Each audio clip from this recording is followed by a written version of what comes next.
Hi, I'm Kim Close. Welcome to another in our Belfast Food Network Food for Thought recipe video. Today we are going to take a look at some of the things that you can do with pears. This time of the year apples are kind of going over and finishing, but the pears are really coming into their own. We have some fabulous pears here. So what I'm going to do is to make a crumble, but it's not going to have an awful lot of sugar in it, and in fact we would quite often have this for like a brunch bake. I mean, it translates very well. So it can either be a dessert or a brunch. So what I have done is I've taken my 4 large pears. I allow about 1 pear per person. Chop them up really small, and just with a tablespoon or 2, no more of water, I have just simmered those until they are just soft. The other thing about pears as well is that they don't often ripen on the tree. So if you get pears and they're hard, don't despair. You just need to leave them for a week, 10 days, somewhere that's cool and out of the direct sunlight, and they will soften and ripen. So if you get hard pears, don't despair. They will ripen, I promise. So what I'm going to do is I am going to do something not terribly traditional with crumble, in that I'm going to add some extra seeds and nuts and flavourings to it, and I'm also going to use coconut oil instead of butter.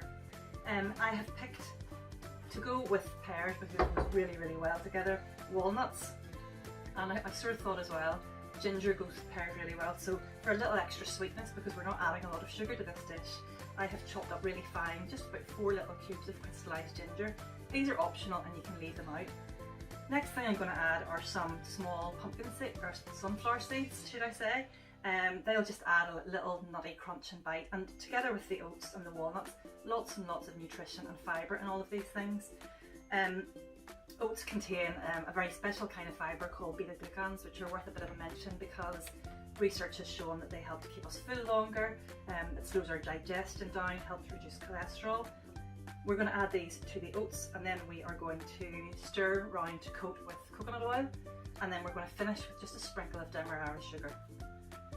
So in go my sunflower seeds, crystallised ginger, which you don't need to use of course, and my chopped walnuts. You could use pecans, you could leave them out altogether.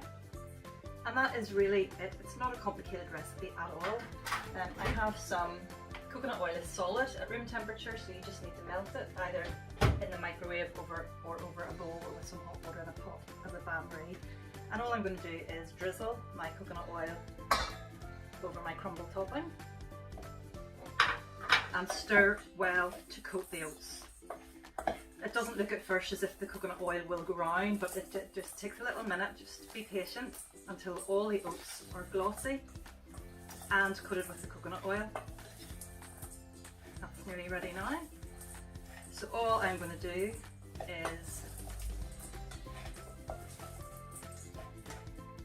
sprinkle this so the pears are all covered in the crumble topping. The other thing you can do with this crumble topping as well is that if you make a big bowl of it, you can have it in a freezer bag and store it in the freezer, so you have ready-made crumble topping next time round. And that is that. Really tasty, really quick, really simple, delicious, plenty in it that's nutritious and good for you as well. And finish with that sprinkle of demerara for a bit of sweetness and crunch. And we're going to pop this in the oven, about 200 fan assisted oven, for about 30 minutes until the oats are well toasted and golden brown on top. And all that remains to be done with this is served with some natural yogurt. You can have ice cream if you like. Natural yogurt would be the healthier choice, and it's lovely with it. And enjoy!